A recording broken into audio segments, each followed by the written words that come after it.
Ok, rebonjour tout le monde. Je vois qu'il y a aussi encore des collègues qui nous rejoignent, mais on va commencer avec notre webinaire. Merci de nous avoir rejoints aujourd'hui. Avant de commencer, première question est toujours, est-ce que la présentation sera partagée? Oui, cette présentation, les slides seront partagés sur notre site web après ce webinaire et nous allons aussi enregistrer cette session et nous allons partager le vidéo aussi après. Donc, Ilva, I think you can start the recording.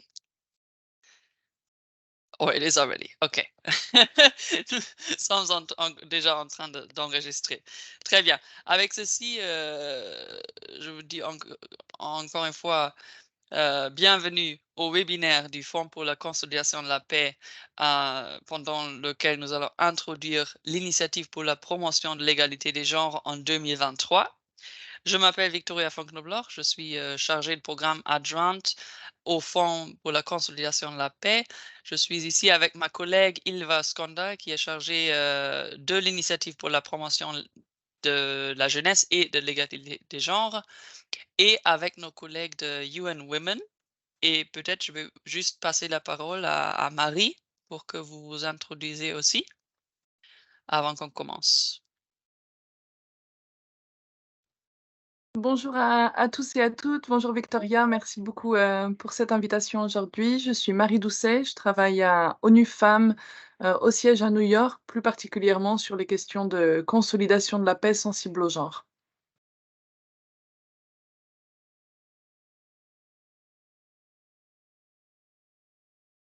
Et, et je vois qu'il y a aussi Shaza Suleiman, qui est notre conseillère pour les questions de l'égalité de genre du Fonds pour la conciliation de la paix. Marie, il y a d'autres collègues de Young Women? Oui, j'ai ma collègue Kira qui est présente aussi, qui est spécialiste sur les questions de changement climatique, sécurité et genre. Elle fera le webinaire en anglais et elle sera présente aussi pour répondre aux questions éventuelles à la fin de la présentation aujourd'hui. Merci. Très bien, merci Marie. Ilva, next slide, please. Donc pour l'agenda, qu'est-ce qu'on va faire aujourd'hui dans les à peu près 1 h et 15 minutes que nous avons? Nous allons présenter l'initiative pour la promotion de l'égalité des genres, en particulier les critères d'éligibilité.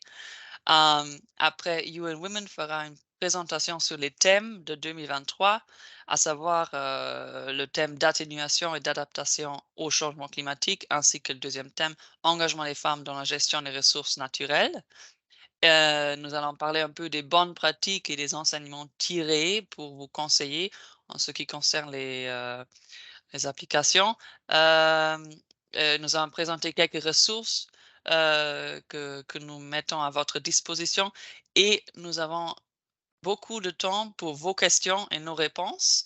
Et pour ceci, je vous invite déjà à utiliser la fonction Q&A dans le webinaire Teams, qui est là où vous pouvez déjà commencer à poser des questions, et avec mes collègues, nous allons essayer de répondre aux questions soit dans le chat, soit en parlant au cours du webinaire.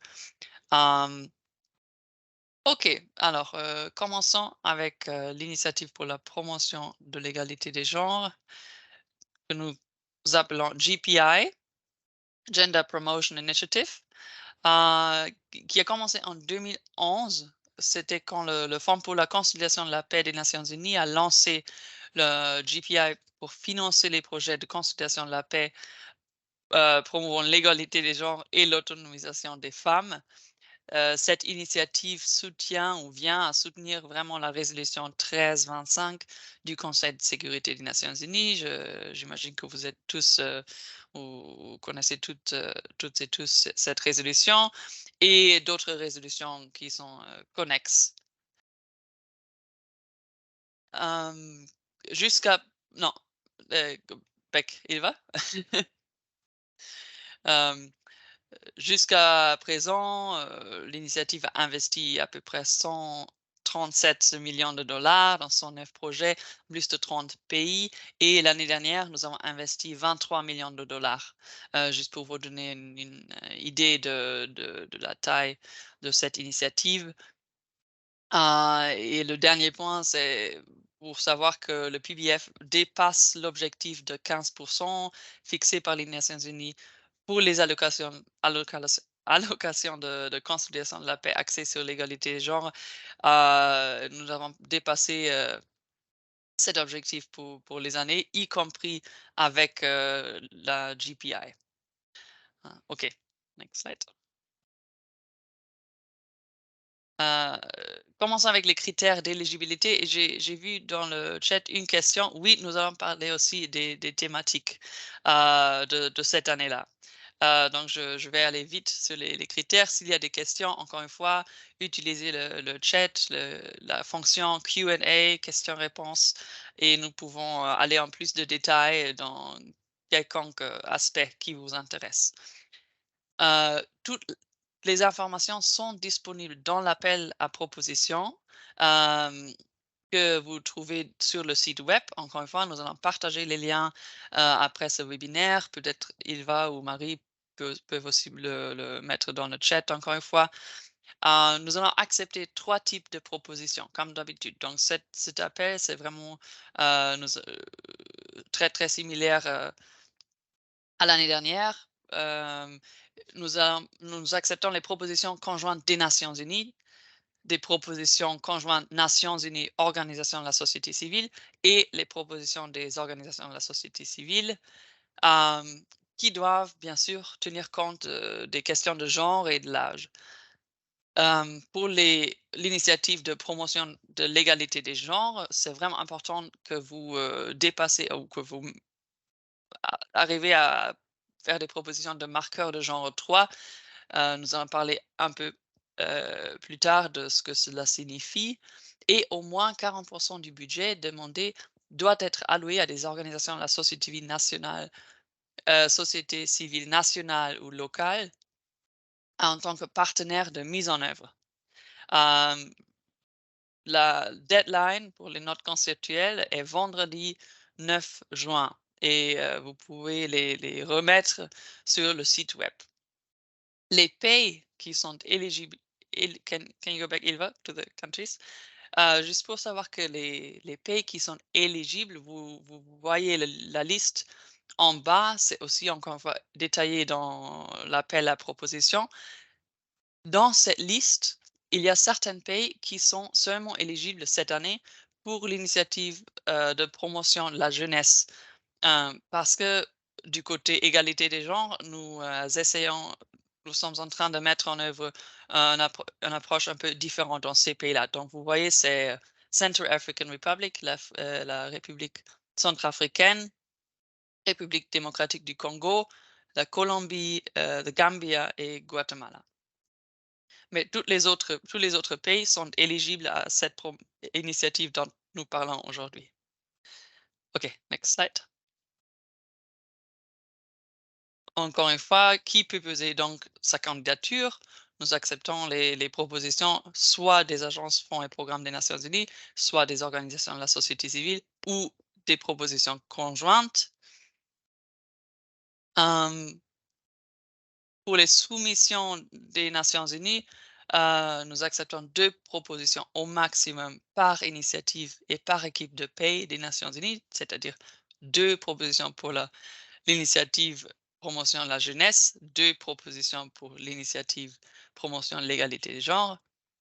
Et toutes les soumissions du country team des Nations Unies doivent être approuvées par le coordonnateur résident avec une lettre de couverture signée par le coordonnateur ou la coordonnatrice.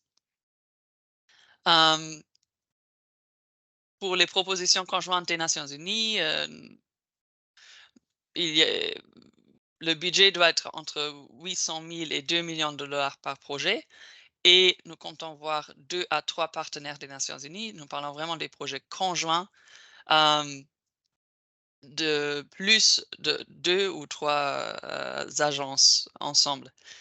Même chose pour les propositions conjointes ONU, Organisation de la société civile, budget entre 800 000 et 2 millions de dollars par projet, et au maximum 2 partenaires des Nations unies et un partenaire Organisation de la société civile, c'est-à-dire que c'est aussi possible d'avoir un partenaire ONU et un partenaire Organisation de la société civile. En tant que bénéficiaire direct, après, bien sûr, nous nous attendons à avoir des partenaires de mise en œuvre de l'organisation de la société civile nationale et locale notamment. Et les OSC doivent répondre aux critères d'éligibilité. Et maintenant, nous allons voir ces critères pour les organisations de la société civile. Next slide, please. Ce sont les mêmes critères pour les organisations de la société civile si elles font partie d'une proposition avec les Nations unies ou une proposition à part. Donc, pour les soumissions des organisations de la société civile à part, nous limitons aussi à 2 propositions au maximum par initiative et par organisation au niveau mondial. Les subventions, ici, nous sommes un peu plus flexibles, donc un budget entre 300 000, un peu plus petit, et 2 millions de dollars maximum par projet. Et pour les soumissions des organisations de la société civile, il y a un maximum d'une seule organisation récipiendaire directe des fonds par projet. Les notes conceptuelles peuvent être soumises par l'organisation de la société civile de manière indépendante, mais au stade de l'approbation finale des propositions de projet complètes, donc à la prochaine étape, l'approbation du coordonnateur résident des Nations unies et du gouvernement seront requises. Donc, pas à cette étape-là où nous sommes aujourd'hui, l'étape des notes conceptuelles, mais à l'étape finale, ça sera nécessaire. Et il est recommandé donc à toutes les organisations de la société civile candidates de déjà prendre contact avec le secrétariat du PBF, du Fonds pour la consolidation de la paix, ou les points focaux dans le pays du projet. Je crois qu'il va déjà partager une liste des contacts et nous allons aussi repartager ces contacts avec vous. Si vous avez des questions, qui est mon point focal, n'hésitez pas à nous écrire et nous pouvons vous mettre en contact. C'est vraiment recommandé de le faire déjà le plus tôt possible. Next slide. Quelles organisations de la société civile sont éligibles? Les organisations de la société civile doivent être formellement enregistrées comme organismes à but non lucratif pour toute la durée du projet, proposé dans le pays où se trouve le siège et dans le pays du projet. Il est nécessaire d'obtenir une note de risque faible lors d'une micro-évaluation HACT, harmonized, une sorte de harmonized assessment dans le pays du projet. Vous pouvez voir les critères de cette micro-évaluation sur le lien qui est dans la présentation. Encore une fois, nous allons partager la présentation après ce webinaire avec vous. Si l'organisation a déjà été évaluée dans l'année 2022 ou 2023, nous pouvons accepter cette évaluation. Et s'il n'y a pas encore une évaluation, le PBF, le fonds, commandera cette évaluation pour les organisations invitées à la deuxième étape. Donc, pas nécessaire de commencer l'évaluation, mais il serait très utile de regarder un peu les critères de cette micro-évaluation pour voir si votre organisation remplit ces critères. Il vous faut aussi une référence de l'ONU ou d'un autre donateur dans le pays du projet qui atteste d'une gestion financière et programmatique satisfaisante d'une subvention au cours des 3 dernières années. Et au cours de la deuxième étape, donc l'étape de développement des propositions de projet, les organisations seront examinées en ce qui concerne la prévention de l'exploitation et des abus sexuels. Next slide. J'ai déjà mentionné le marqueur de genre 3 que les propositions doivent remplir. Comment on fait ça? Ben, le premier critère, c'est que l'objectif principal du projet est de promouvoir l'égalité des sexes et l'autonomisation des femmes dans le contexte de la consolidation de la paix. Donc, nous avons vraiment les deux éléments, égalité des genres et consolidation de la paix, qui doivent être le but principal.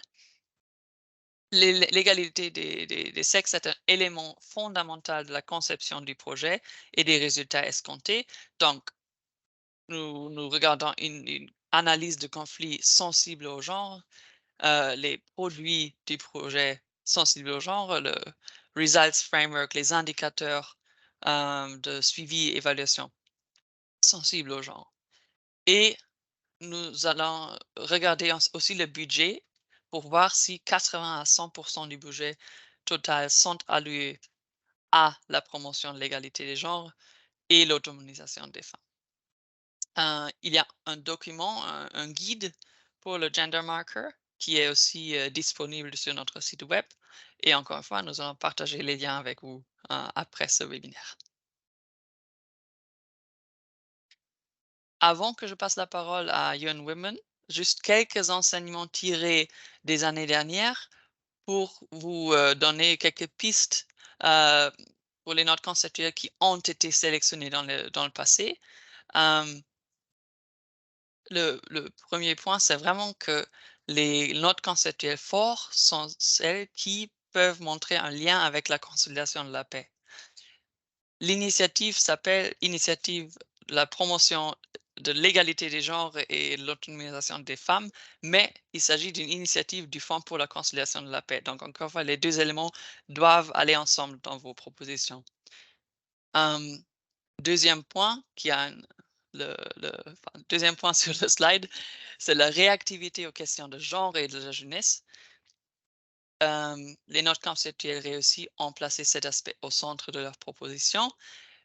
Donc, ne prenez pas le genre ou les femmes en tant qu'un groupe solide, mais vraiment faire la différence entre la diversité des femmes en tant qu'âge, mais aussi d'autres critères et l'intersectionnalité des questions de genre et de l'autonomisation des femmes. Si vous arrivez à bien articuler ces aspects-là, c'est vraiment, ça rend votre proposition plus forte. Et l'aspect innovation, les notes conceptuelles retenues ont expliqué comment et pourquoi leur proposition a été innovante. C'est un aspect clé de l'initiative GPI et YPI que nous voudrions vraiment voir des projets, des idées de projets qui sont un peu innovants, un peu quelque chose qui n'a pas encore été essayé et où nous sommes aussi prêts à prendre des risques si vos propositions sont bien fondées dans l'analyse. Vous trouvez tous les critères d'évaluation dans l'appel à proposition. Et si vous avez d'autres questions, n'hésitez pas à les poser dans le chat. Next slide.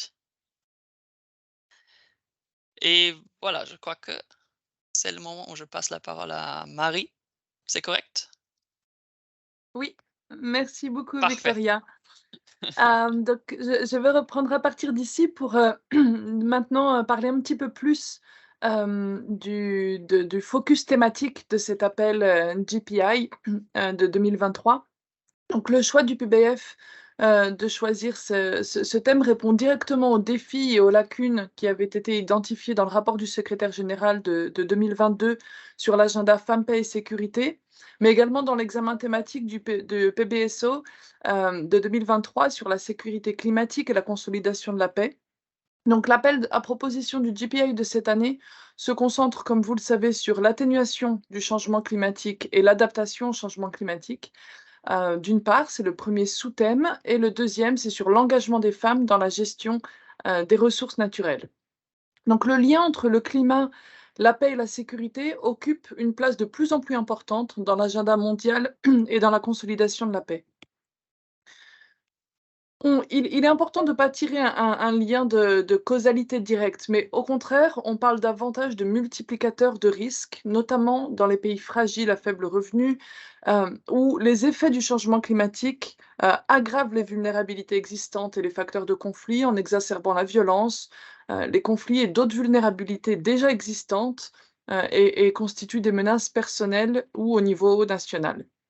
Il est important, dès lors d'adopter une approche sexospécifique pour comprendre notamment comment les implications du changement climatique sur la paix et la sécurité affectent, les dynamiques de pouvoir, les normes, et les structures sexospécifiques et les dynamiques de genre, et comment ceci influence les expériences et les réactions des personnes, que ce soit les hommes ou les femmes de façon différenciée, notamment en affectant l'accès et le contrôle des ressources essentielles, et leur pouvoir de décision.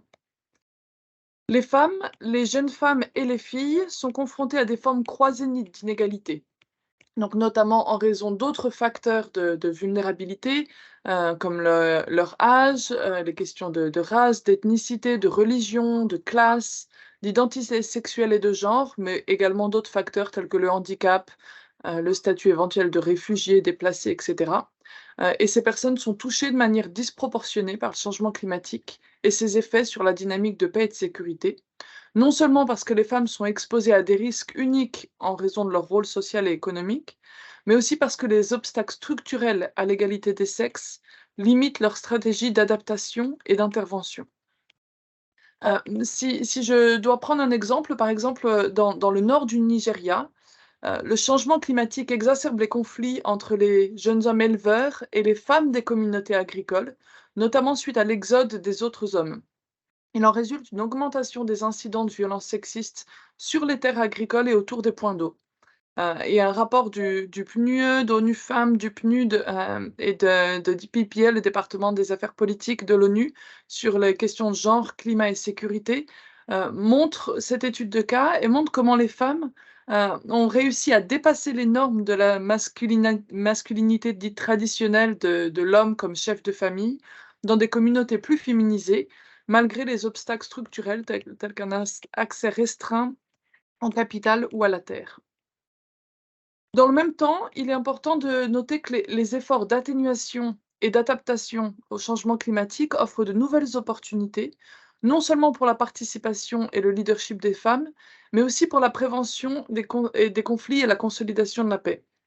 En fait, l'action climatique offre des points d'entrée uniques pour renforcer le leadership des femmes, dans la construction de la paix.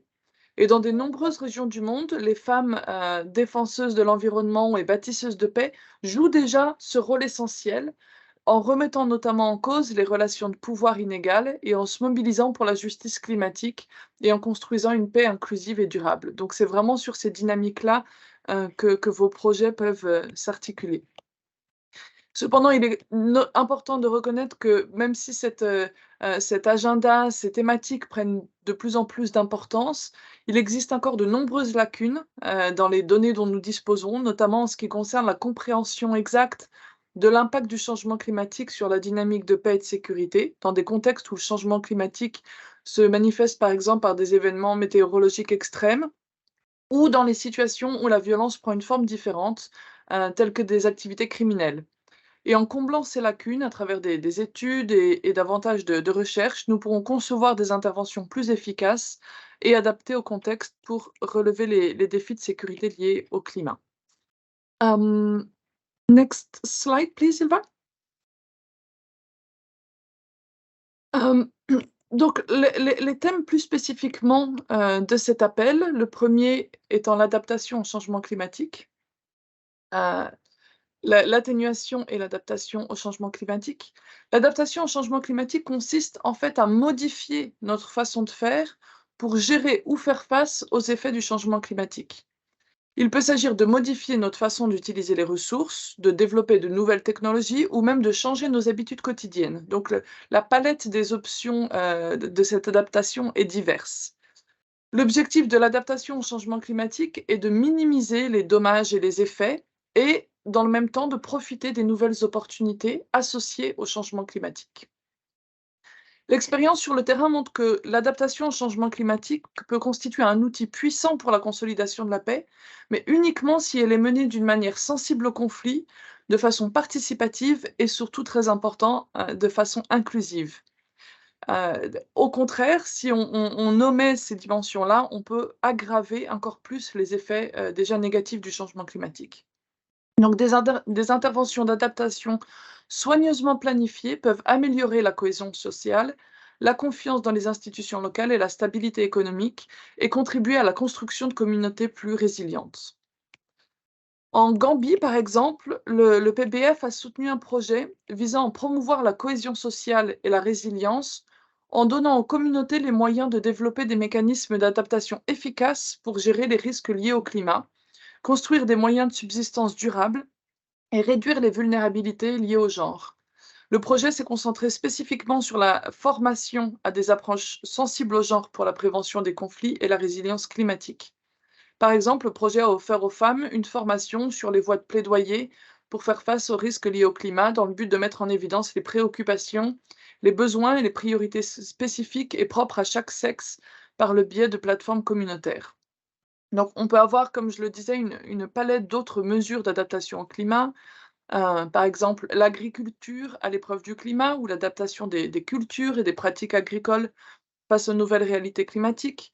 On peut avoir des projets qui se focalisent davantage sur la diversification des moyens de subsistance, par exemple être moins dépendant de l'agriculture ou de l'élevage. On peut avoir l'utilisation de solutions fondées sur la nature, ou construction d'infrastructures pour améliorer la disponibilité et la gestion des ressources naturelles essentielles, par exemple la protection contre les catastrophes, la gestion de l'eau, etc. L'introduction de nouvelles technologies, pour des systèmes d'irrigation différents, des énergies renouvelables, des mécanismes d'alerte précoce ou, des mesures visant à la restauration des écosystèmes.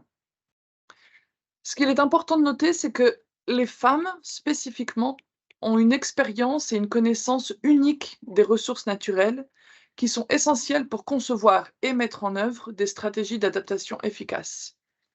Les femmes, en particulier, les jeunes femmes et les femmes autochtones sont de plus en plus reconnues comme des actrices et des influenceuses importantes dans la politique de lutte contre le changement climatique. Dans la pratique, les femmes sont souvent en première ligne des efforts d'adaptation sur le terrain. Toutefois, pour que l'adaptation au climat soit bénéfique, au leadership des femmes et contribue à la réalisation des objectifs de prévention des conflits et de consolidation de la paix, les projets doivent veiller à ce que les dynamiques de genre et de pouvoir liées aux ressources naturelles et au changement climatique soient pleinement prises en compte en amont dans l'analyse sous-jacente du conflit. Donc, ce travail d'analyse que vous devez faire pour développer une proposition de projet pour le PBF et s'assurer que les interventions proposées cherchent vraiment à surmonter activement les obstacles et les barrières à la participation de ces femmes et éviter donc de renforcer les inégalités existantes. Hem, donc ça, c'était pour le volet d'adaptation, au changement climatique et on a aussi le volet d'atténuation du changement climatique. L'atténuation, c'est un petit peu différent, ça consiste à prendre des mesures actives pour réduire ou prévenir les émissions de gaz à effet de serre dans l'atmosphère.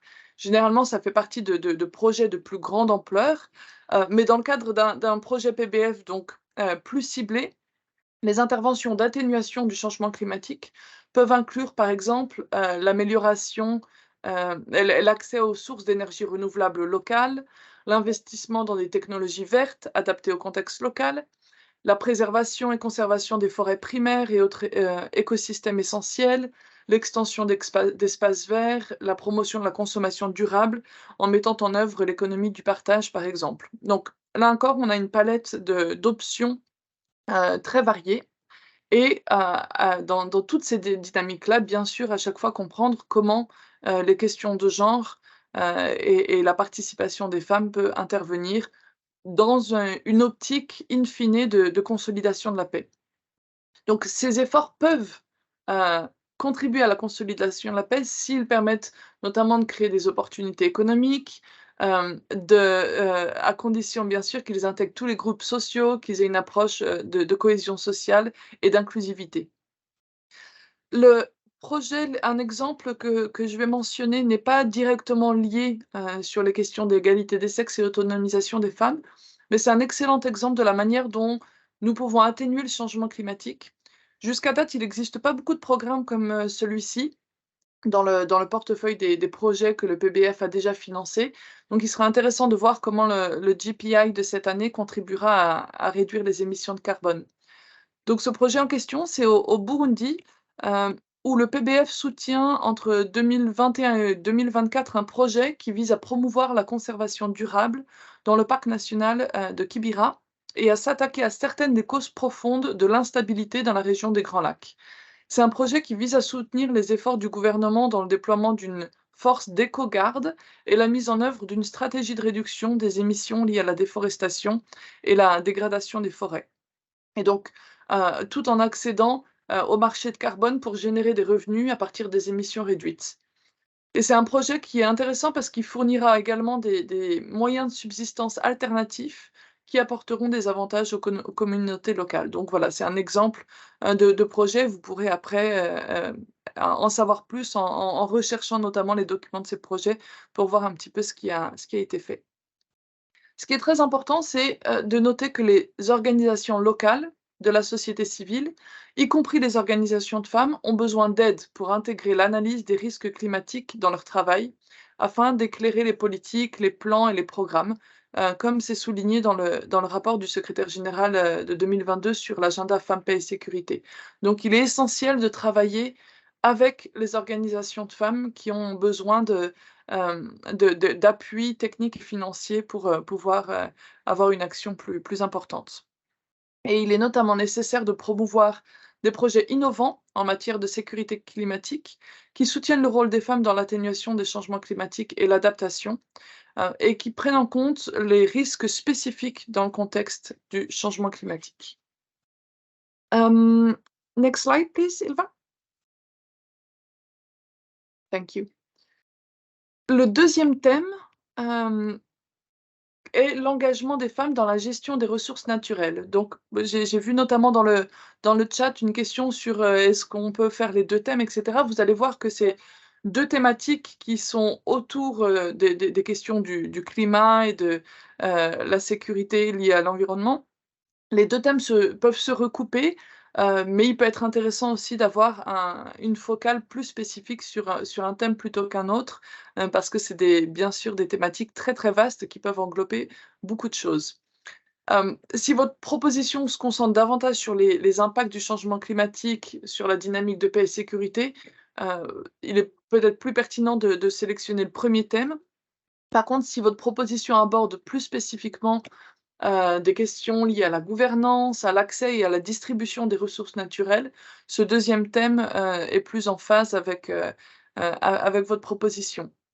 Les questions, en fait, relatives à l'accès, à la propriété et au contrôle des ressources naturelles, donc notamment la terre, l'eau, les forêts, les minéraux, par exemple, sont une source persistante de griefs et de tensions qui contribuent au conflit et à la violence dans les régions les plus vulnérables. Donc l'amélioration des mécanismes et des pratiques de gestion, des ressources naturelles au niveau local est essentielle pour réduire les risques de conflit et instaurer une paix durable. Et en ce sens, le rôle des femmes est essentiel parce que très souvent, les femmes sont en fait les principales gestionnaires des ressources naturelles dans de nombreuses sociétés, notamment, la gestion de l'eau, par exemple. Ce qui signifie qu'elles sont particulièrement bien placées pour contribuer aux efforts de prise de décision et de résolution des conflits autour de ces questions. Les femmes ont souvent des connaissances, des expériences, des points de vue uniques sur l'utilisation et la gestion des ressources naturelles. Donc leur participation au processus décisionnel lié à la gouvernance des ressources naturelles peut contribuer à corriger certains déséquilibres dans les dynamiques de pouvoir ou alors à promouvoir une gouvernance plus inclusive, ce qui peut in fine contribuer à des sociétés plus pacifiques. Donc, garantir l'accès des femmes aux ressources naturelles et leur contrôle sur celles-ci peut également renforcer, évidemment, l'autonomie économique des femmes, ce qui peut également contribuer, in fine, à des sociétés plus pacifiques, plus justes, en réduisant les inégalités fondées sur le sexe et en s'attaquant aux causes profondes des conflits. Là encore, quelques exemples de la palette d'options qui s'offre à vous en travaillant sur la question de l'engagement des femmes dans la gestion des ressources naturelles. Par exemple, on peut se focaliser sur le renforcement des mécanismes de gouvernance locale des ressources naturelles, par exemple en veillant à ce qu'ils soient représentatifs et de tous les utilisateurs des ressources naturelles. On peut avoir des projets qui, visent davantage à soutenir les processus de planification de l'action environnementale ou les stratégies de partage des ressources. On peut, renforcer les capacités de dialogue, de prévention et de résolution des conflits, liés aux ressources naturelles comme, la terre, l'eau et cetera. Ou, soutenir la propriété foncière des femmes, l'accès au crédit et cetera. Un exemple de projet lié à ça, au Sud-Soudan, le PBF a soutenu un projet qui visait à promouvoir l'autonomisation économique des femmes et à améliorer leur accès aux ressources naturelles. Il a notamment permis de former des groupes de femmes à des pratiques agricoles durables et de renforcer leurs capacités, tout en encourageant leur participation au comité de gestion des ressources naturelles. Donc c'est un projet qui s'est également concentré sur l'amélioration de l'accès des femmes au crédit et aux services financiers et sur le soutien de la création d'entreprises agroalimentaires dirigées par des femmes. Donc c'est un exemple de projet qui a déjà été réalisé, que pareil, vous pourrez consulter davantage. Next slide, please. Donc là, je ne vais pas m'attarder, c'est, des exemples de projets. Vous aurez la présentation, après, où vous pourrez aller voir directement le détail de ces projets pour vous inspirer et voir un petit peu ce qui a déjà été fait, sur la question. C'est les projets que j'ai mentionnés. Next. Hem, Quelques bonnes pratiques et leçons apprises, à ce sujet pour finir la présentation et ensuite passer aux questions-réponses. Dans l'ensemble, des projets significatifs ont été réalisés pour mieux comprendre et traiter les risques, liés au genre et les opportunités uniques d'inclusion dans la pratique de la sécurité climatique. Donc, désormais, il est davantage reconnu que l'intégration d'approches sensibles au genre dans les programmes climatiques et environnementaux est importante pour obtenir des résultats durables, équitables et efficaces en matière de consolidation de la paix. Les femmes et les autres groupes marginalisés doivent être inclus et engagés dans les initiatives afin de répondre à leurs besoins, leurs perspectives et priorités, ce qui permettra, in fine, d'obtenir des résultats plus inclusifs et efficaces. Il est important d'examiner plus en détail les bonnes pratiques et les enseignements tirés. Hem, Premièrement, mettre en évidence les enseignements tirés de la conduite d'analyse et d'évaluation intégrée, du renforcement des partenariats locaux et de la promotion du renforcement des capacités dans différents pays et contextes. La réalisation d'analyses et d'évaluations intégrées est essentielle pour déterminer comment le genre se recoupe avec d'autres formes de discrimination et de vulnérabilité liées au changement climatique et aux insécurités, de façon vraiment spécifique au contexte dans lequel vous travaillez. Évidemment, il est absolument, crucial de renforcer les partenariats avec les organisations de la société civile et notamment les groupes de femmes, mais aussi les groupes de recherche, au niveau local, les communautés, pour s'assurer que les stratégies et les interventions proposées sont fondées sur les connaissances locales et adaptées, au contexte et aux pratiques culturelles, des communautés. Et enfin, le renforcement des capacités des acteurs locaux, en particulier les femmes et autres groupes marginalisés, peut améliorer leur participation et leur leadership dans les initiatives de consolidation de la paix. Deuxièmement, il est important de mettre en évidence d'autres enseignements clés, notamment l'importance d'une conception minutieuse du processus à travers une analyse intersectionnelle et aussi d'un séquençage stratégique pour le suivi et l'évaluation des projets. Donc, I think it's on the next slide, Ilva. Thanks. Hem, donc la notion de conception minutieuse du processus, c'est, à travers laquelle les femmes ont la possibilité de donner des conseils sur la manière de surmonter les obstacles structurels et sociaux pour améliorer l'intégration. Par exemple, en Somalie, des femmes d'horizons divers ont eu l'occasion d'identifier leurs priorités, leurs préoccupations liées à la dégradation de l'environnement et à l'accès des ressources naturelles, pour avoir ensuite un projet conçu, qui réponde directement à leurs préoccupations. L'analyse intersectionnelle de l'accès et du contrôle de l'utilisation des ressources naturelles est aussi critique parce qu'il permet d'améliorer l'intégration dans les programmes de sécurité, de différents, groupes et de s'attaquer aux formes de discrimination qui se recoupent. Je vais passer peut-être les exemples pour pouvoir avancer. La notion de séquençage stratégique, pardon, des activités, d'un projet peut contribuer à l'obtention aussi de meilleurs résultats dans le programme en matière de genre, de climat et de sécurité. Donc il s'agit vraiment de décomposer, les différentes composantes d'un projet et de les mettre en œuvre dans l'ordre le plus propice à l'obtention des résultats souhaités. Et c'est particulièrement important dans les questions d'adaptation au changement climatique. Et enfin, l'intégration d'indicateurs sexospécifiques et de cadres de suivi et évaluation peut aussi contribuer à garantir que le projet, atteigne les résultats escomptés et contribue à l'égalité de genre, l'égalité des sexes et à l'autonomisation des femmes. Donc je vais m'arrêter là pour, next slide. I think it's only OK. Donc vous aurez d'autres, ressources additionnelles qui seront partagées et je m'arrête là pour qu'on ait un petit peu de temps pour les questions et réponses. Hem, Victoria, peut-être je te repasse la parole pour, gérer la partie Q&A?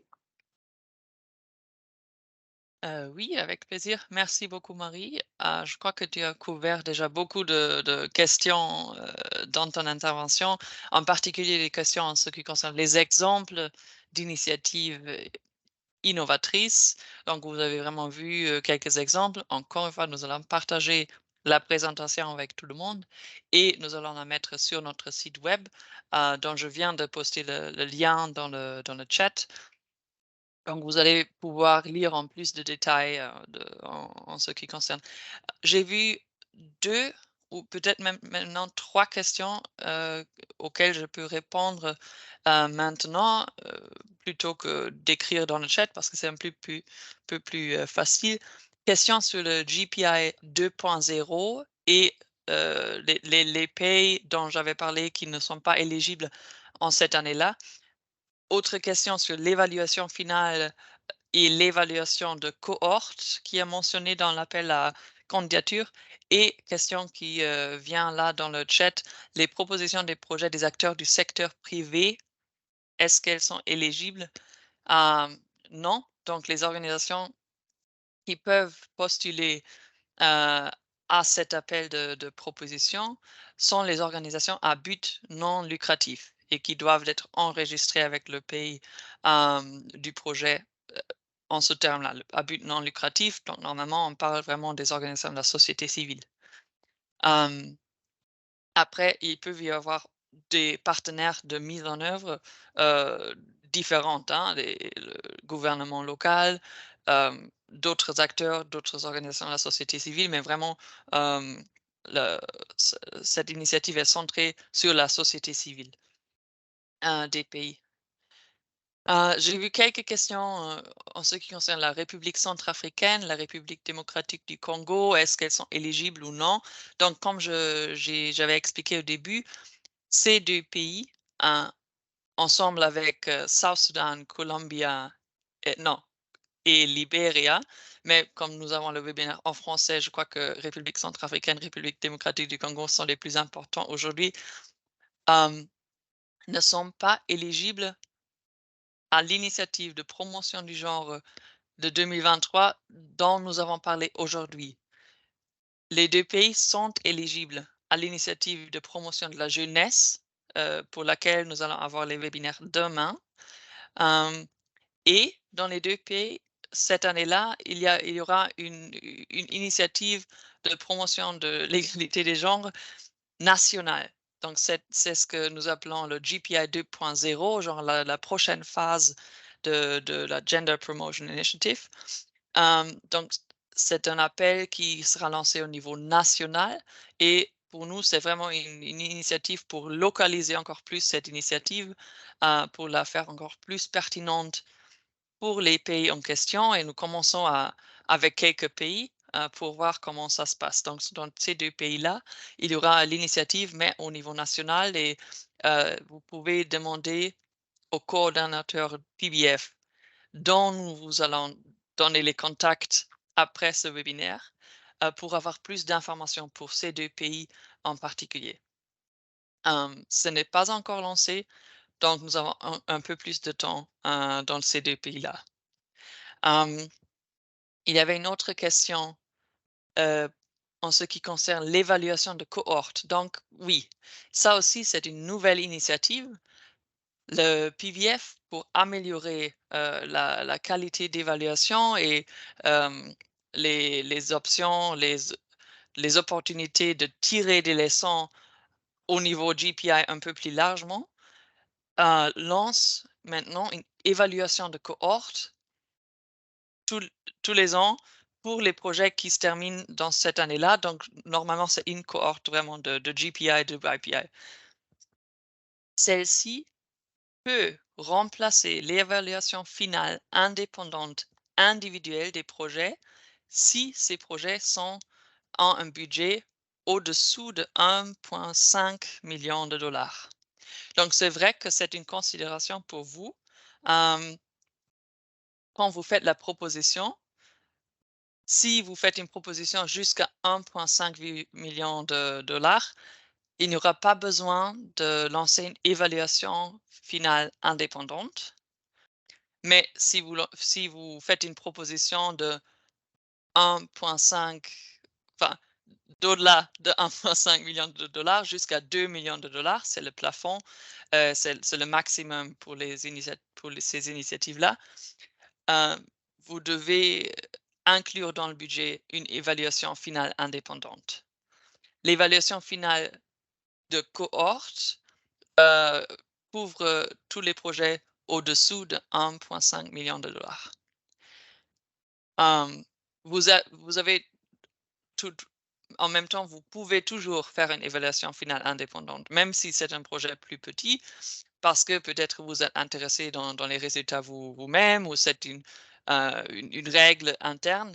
Donc, il n'est pas interdit de faire une évaluation indépendante finale, mais vous n'êtes pas obligé de notre côté de le planifier pour une évaluation finale indépendante pour les petits projets, genre projet jusqu'à 1,5 million de dollars. J'espère que c'était clair, mais n'hésitez pas à poser encore une question de suivi. Alors ça, c'était les 3 questions auxquelles je voulais répondre. Marie, est-ce que tu as d'autres questions dans le chat entre-temps? Oui, il y avait une question, qui était, qu'est-ce que veut dire une proposition qui soit sensible au genre, et à l'âge, au sexe et à l'âge? Je ne sais pas si tu veux la couvrir, Victoria, ou sinon je peux y répondre aussi. Vas-y Marie. OK. Donc essentiellement, ça veut dire que, bien sûr, là, vous avez un appel qui est sur GPI, Gender Promotion Initiative, ce qui veut dire que c'est des propositions qui doivent prendre en considération, la dimension de genre tout au long de la proposition, et Victoria en a parlé au début. Ça doit être des propositions qui correspondent au marqueur de genre numéro 3, et vous avez beaucoup de guidance, de guides qui sont disponibles, développés par le PBF, pour vous aider à comprendre exactement tout ce que ça implique.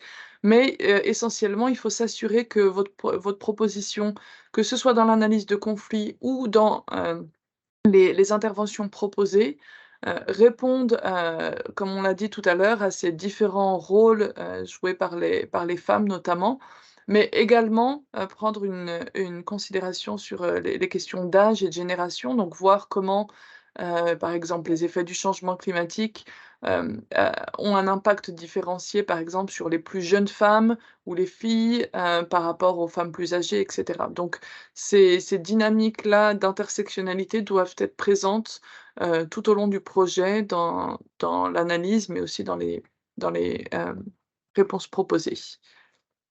Hem, Tout à l'heure, je voyais quelqu'un qui avait sa main levée, je ne sais pas si,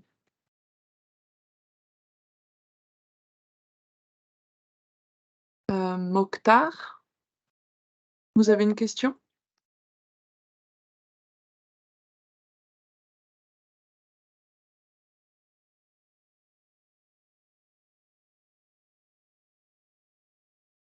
Je Mokhtar, crois si que vous, oui. pour les participants, nous devons leur donner la permission, Ah ouais, je l'ai mais autorisé. là, oui. Donc Mokhtar est autorisé si vous voulez prendre la parole.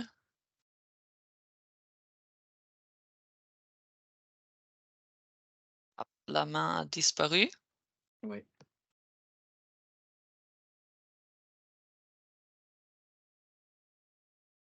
OK, je vois Heu, Mamadou du FAO. Bonjour Oui. à tous. Merci beaucoup pour cette présentation très claire et qui donne vraiment un réel aperçu et une meilleure compréhension de l'appel à proposition. Je vous remercie pour ça.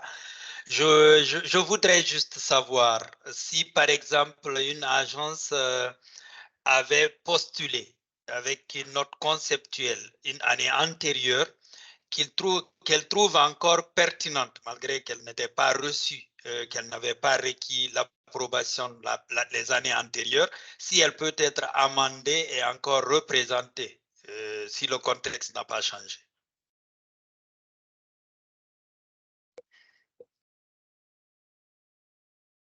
Vous m'avez suivi? Oui, donc la question, juste pour bien comprendre, hein, la question était si une proposition qui a été soumise dans les années précédentes et qui n'a pas été choisie, Reçu de financement, qui n'a pas reçu de financement. Si elle peut être reproposée. Oui. Bon, probablement il y avait des raisons pour lesquelles elle n'a pas été choisie dans l'année précédente, donc peut-être à retravailler au moins. Et encore plus important, il est vraiment question de répondre aux thématiques, et les thématiques changent d'une année à l'autre. Donc là, nous regardons les propositions qui sont pertinentes pour des questions de climat et de ressources naturelles. Je vois que si je vois bien, vous venez de la FAO, donc j'imagine que c'est la plupart de vos projets. Donc je vois qu'il peut y avoir des propositions des années précédentes qui répondent aussi à ces questions-là. Ouais.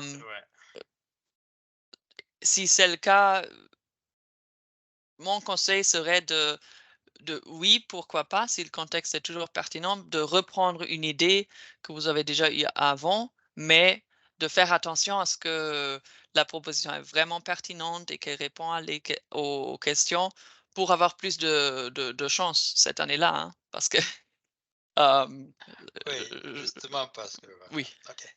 Donc, j'ai la réponse à ma question. Merci beaucoup. mais pour nous, c'est pas un critère. Nous n'allons pas en arrière pour voir est-ce que une proposition similaire a été soumise déjà, et ça ce n'est pas un critère pour nous. Nous regardons les propositions qui sont soumises cette année-là. Est-ce que ces propositions répondent aux questions de 2023? Et si c'est le cas, pourquoi pas la considérer? J'espère que cela clarifie. Merci. C'est clair, merci bien.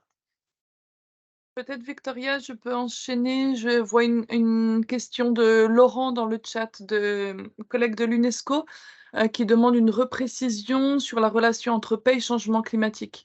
Donc, j'en ai un petit peu parlé au début, mais essentiellement, on considère que le changement climatique a un effet multiplicateur sur les risques et les vulnérabilités qui existent déjà dans un pays.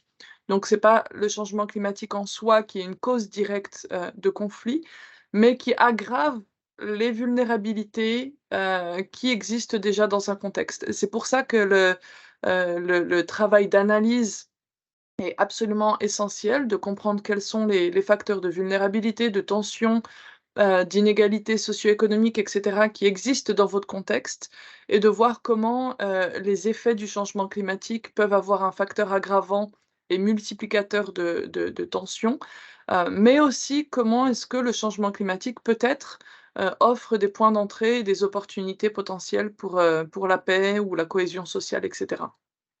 J'espère que ça répond à votre question, mais là encore, là, on partagera la présentation avec d'autres ressources, et notamment, l'étude que j'ai mentionnée rapidement, qui a été développée sur la relation entre, changement climatique, paix et sécurité et genre, qui, à travers aussi des études de cas, permet d'explorer un petit peu plus ces dimensions-là.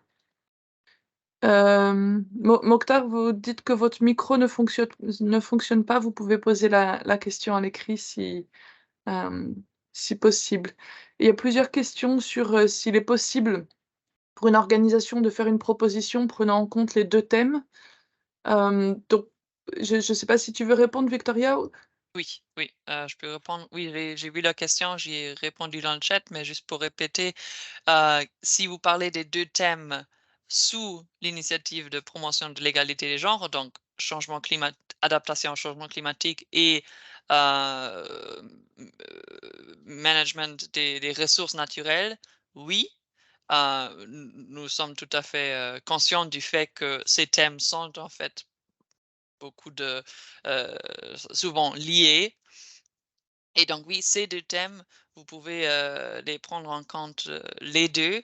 Nous allons toujours vous demander d'indiquer quel est le thème le plus pertinent parce que pour nous, il est important pour nous d'enregistrer vos propositions d'une manière ou d'une autre, mais il n'est pas nécessaire d'essayer de faire la différence artificiellement. Donc non, vous pouvez répondre aux 2 thématiques.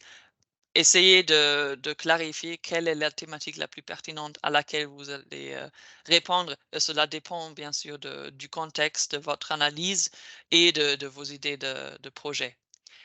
Toutefois, il n'est absolument pas conseillé et c'est pour nous vraiment un critère d'exclusion de l'appel, de mélanger les thèmes GPI, donc promotion de genre, et de YPI. Encore une fois, il y aura un webinaire pour le YPI demain et les thématiques de YPI sont très différentes. Donc là, essayez vraiment de faire la différence entre les deux, tout en prenant en compte les aspects égalité de genre et de l'âge dans les 2. Mais c'est vraiment ce sont des thématiques différentes, et des appels à part. Donc là, il n'est pas question de mélanger. J'espère que cela clarifie. J'ai eu une autre question, et Séverin avait sa main levée et j'ai eu plusieurs questions de Séverin dans le chat en ce qui concerne les entreprises sociales ou les entreprises la collaboration avec le secteur privé. Donc là, encore une fois, le récipiendaire principal, désolé, doit être une organisation enregistrée à but non lucratif. Il y a quelqu'un qui a son micro. Je m'entends moi-même. Je sais pas pourquoi. Ah, c'est mieux. Et bien sûr, les idées innovantes ou innovatrices peuvent inclure des idées de coopération avec le secteur privé, donc ça dépend du contexte. Encore une fois, donc, récipiendaire principal, une organisation à but non lucratif. Si il y a une entreprise sociale ou à des fins sociaux qui est enregistrée en tant que cela, oui, nous pouvons considérer une proposition d'une telle entreprise si cette entreprise peut remplir tous les critères de, dont nous avons parlé, donc la micro-évaluation HACT et les autres critères. Donc, je crois que ça, c'est vraiment, comme on dit, case by case. Donc, nous allons regarder les propositions. Si cela rentre dans la thématique de promotion de l'égalité des genres, de changement climatique, de conciliation de la paix, nous sommes plutôt flexibles en ce qui concerne, bien sûr, les partenaires de mise en œuvre en particulier. Donc, ça dépend. Si vous avez une proposition particulière dans votre tête, n'hésitez pas à nous écrire un mail parce que des fois, ce sont des cas très particuliers et nous sommes en position de vous conseiller même avant la date de soumission dans ces cas-là. Donc, c'est vrai, je vous invite à nous envoyer un mail avec un peu plus de détails sur l'idée que vous avez en tête, en fait.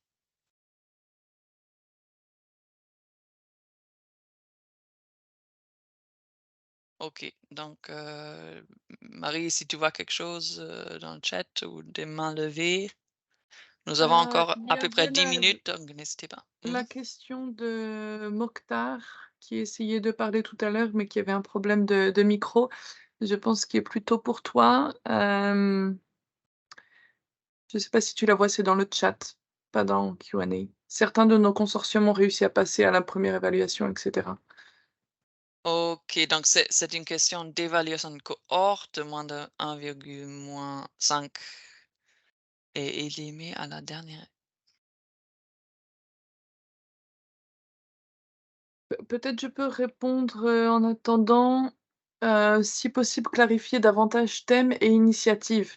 Donc le PBF lance chaque année ces 2 initiatives, l'initiative de promotion du genre qu'on est en train de présenter en ce moment et l'initiative de promotion de la jeunesse. Le webinaire aura lieu demain et donc ce sont 2 initiatives séparées et à l'intérieur de cette, initiative, chaque année, il y a un thème différent, qui correspond aux priorités, là, en l'occurrence, comme je le disais au début, de l'agenda femmes, paix et sécurité. Et demain, vous aurez plus d'informations sur les thèmes liés à l'initiative de promotion de la jeunesse. Donc voilà, chaque, initiative a ses propres thèmes parce que les 2 agendas, évidemment, n'ont pas, le même niveau d'avancement ou de priorisation. OK. Oui, donc ça, c'est pour la différence entre initiative et thème. C'est vrai que c'est peut-être devenu un peu plus compliqué. J'espère que ces webinaires vous aident à faire la différence.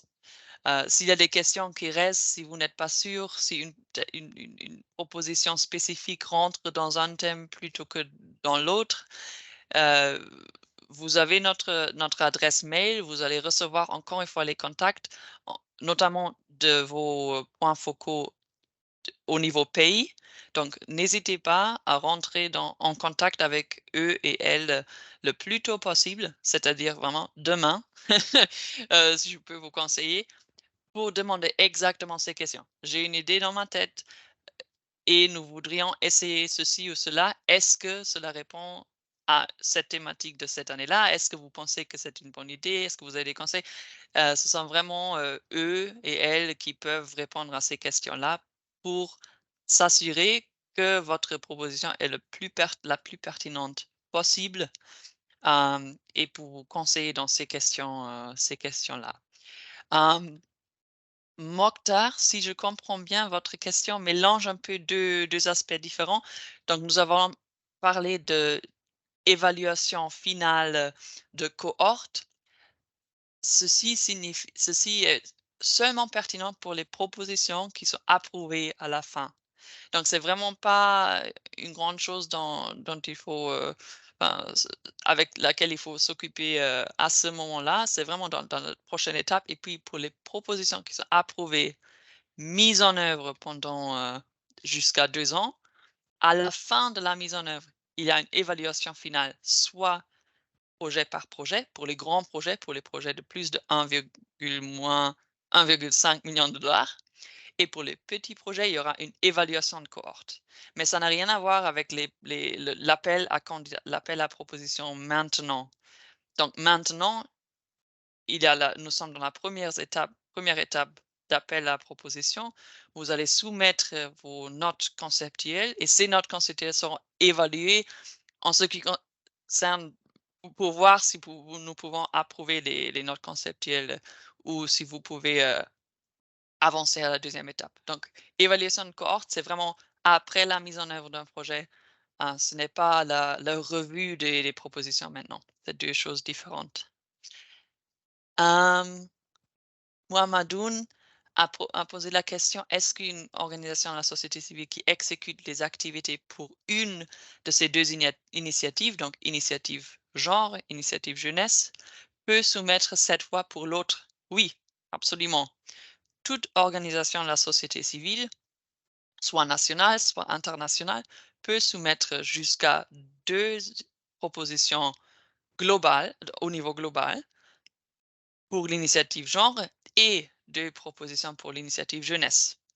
Donc, en tant qu'organisation de la société civile, vous pouvez vraiment proposer plusieurs projets pour les deux. 2 pour genre, 2 pour jeunesse.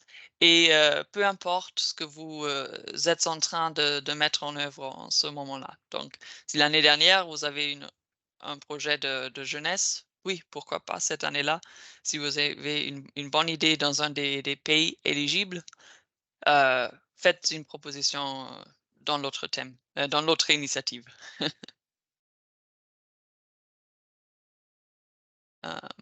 Marie, entre-temps? Oui, je vois une question de Karine, sur la possibilité, par exemple, d'intégrer une dimension de santé mentale et soutien psychologique dans les propositions, par exemple, même si c'est pas écrit dans les termes de référence ou l'appel à proposition. Évidemment, vous êtes, libre de développer des propositions avec des et là encore, on parle d'un aspect innovant, donc vous pouvez avoir une dimension innovante et ça peut être, par exemple, une dimension de santé mentale, dans votre proposition peut être tout à fait, possible, à condition, que vous répondiez au thème et que vous répondiez aussi aux besoins identifiés dans l'analyse de conflit. Donc vraiment, tout le travail de conception de vos propositions de projet doivent être issus d'une analyse solide, qui explore les liens entre, changement climatique, adaptation, atténuation du changement climatique, ressources naturelles, les questions de genre et comment tout ça est connecté, aux questions de paix, sécurité et consolidation de la paix. Après si dans la proposition de projet, vous avez des activités variées et cetera avec des dimensions différentes, c'est tout à fait possible, mais il faut s'assurer que le tout soit cohérent. Il y a déjà beaucoup de thèmes, qui doivent, être bien articulés dans vos propositions, donc c'est aussi important de pas, trop se disperser. Mais sinon, oui, c'est possible dans l'absolu. Ouais, exactement, Marie. OK, j'ai vu quelques autres questions. Nous sommes dans les 5 dernières minutes. Encore une fois, si vous avez des questions après cet appel, vous allez recevoir toutes les informations. Je vous invite à bien lire encore l'appel à proposition, à revoir la présentation que nous avons fait et s'il y a toujours des questions, vous pouvez nous envoyer des mails. OK, quelques petites questions. Dans le chat, le projet sera envoyé par quel mail? Non, vous n'allez pas soumettre les projets par mail, mais il y aura un lien sur notre site web où vous pouvez déposer les propositions. Donc, c'est en ligne. Hum, je crois que dès que le lien est disponible, nous allons encore une fois partager le lien et ça sera sur notre site web. La date limite est juin 7, c'est ça? Le 7 juin? Pour la remise des propositions en ligne, non pas par mail. Est-ce que des propositions à dimension transfrontalière sont acceptées? Très bonne question. Non. Pour la promotion, pour les initiatives promotion jeunesse, promotion genre, nous acceptons pas les projets transfrontaliers. Mais vous savez très bien que le PBF, normalement, est très, enfin, nous aimons bien les projets transfrontaliers, mais plutôt dans notre portefeuille, régulier. Donc si vous avez des idées de projets transfrontaliers, n'hésitez pas à les proposer aussi à nos coordonnateurs, nos points focaux dans les pays, mais ça ne sera pas soumis dans le cadre de cette initiative, là. Et j'ai Et vu peut-être juste pour ajouter, oui. Victoria, que par contre, vous avez la possibilité d'avoir un ciblage géographique spécifique dans votre pays. Vous n'êtes pas obligé Ah oui. de couvrir tout le territoire national et donc vous pouvez aussi vous concentrer sur des zones frontalières, mais dans le pays éligible uniquement. Oui, ça, c'est un aspect très important, exactement. Il ne s'agit pas de projets nationaux, mais plutôt, en fait, des projets locaux, hein, que nous recevons. Et j'ai vu deux autres questions de José dans la fonction Q&A. Merci de l'avoir utilisé. Hum, L'appel au GPI au niveau national sera lancé quand? Donc là, je crois que vous parlez de cette initiative GPI 2.0 qui est seulement important cette année-là pour la République centrafricaine et la République démocratique du Congo. Là, encore une fois, ce n'est pas à nous de décider quand ça sera lancé, c'est vraiment avec le coordonnateur résident qui, en fait, qui est le lead dans ce processus-là et soutenu par nos points focaux, par nos coordonnateurs sur le terrain, qui auront plus d'informations là-dessus. Donc, une fois que vous recevez les contacts que nous allons partager avec tout le monde après ce webinaire, vous pouvez leur envoyer un mail pour demander plus d'informations et ils pourront vous les donner. Et la deuxième question que José a posée est, si j'ai bien suivi, vous ne recevez que 2 propositions par thématique et par pays. Oui, pour les propositions ONU. Je comprends que c'est peut-être pas évident, mais je peux essayer d'expliquer encore une fois. Donc, pour les propositions qui ont les organisations des Nations Unies en tant que récipiendaires, c'est vrai, 2 propositions par initiative par pays. Donc, par exemple, pour le Burundi, 2 propositions YPI, 2 propositions GPI. Les organisations de la société civile sont plus flexibles. Là, ce qui compte, c'est au niveau international, pour les ONG internationales, vous devez vous coordonner pour que, au final, vous ne déposez que 4 propositions en total et vous choisissez dans quel pays. C'est aussi expliqué encore une fois dans l'appel à proposition et je crois que là, c'est peut-être encore plus clair que je peux le faire ici en ce moment-là. J'espère que ça a aidé. Marie, dernière question à laquelle tu veux répondre de ta part. Et puis, je crois qu'il est temps Non, je crois de qu'on finir. a couvert l'essentiel des questions. Oui, j'en vois pas d'autres. Et je vois une main levée et une question dans le Q&A. Donc, OK. La main levée est de l'ONG ADDP. Non, c'est reparti. OK, donc la question dans le Q&A sera la dernière question. Expliquer en plus de détails l'impératif de 40% pour les organisations de société civile. Très bonne question. Donc, ce que nous regardons là, c'est au final, pour le budget, 40% des fonds doivent être réservés pour les organisations de la société civile nationale et locale, soit en tant que récipiendaire direct, soit en tant que partenaire de mise en œuvre. Donc, si vous avez une proposition de consortium ONU, Organisation de la société civile, de 2 millions de dollars, je comprends bien votre question que ça peut être difficile de réserver 40% pour cette organisation de la société civile récipiendaire. Mais les agences des Nations Unies auront aussi des partenaires de mise en œuvre, qui sont souvent les organisations de la société civile nationale ou locale. Et nous comptons aussi ces fonds-là qui sont transmis de l'organisation ONU à l'organisation et le partenaire de mise en œuvre. Donc, ce qui compte pour nous, c'est qu'au final, au moins 40%, c'est beaucoup mieux si c'est plus de ça, mais 40%, c'est vraiment le minimum, doivent arriver aux partenaires national et local, soit en tant que récipiendaire direct, soit en tant que partenaire de mise en œuvre. OK. Je vois qu'il y a quelques questions encore, mais auxquelles nous avons déjà répondu. Donc Marie, si tu es d'accord, je crois que c'est temps de terminer l'appel.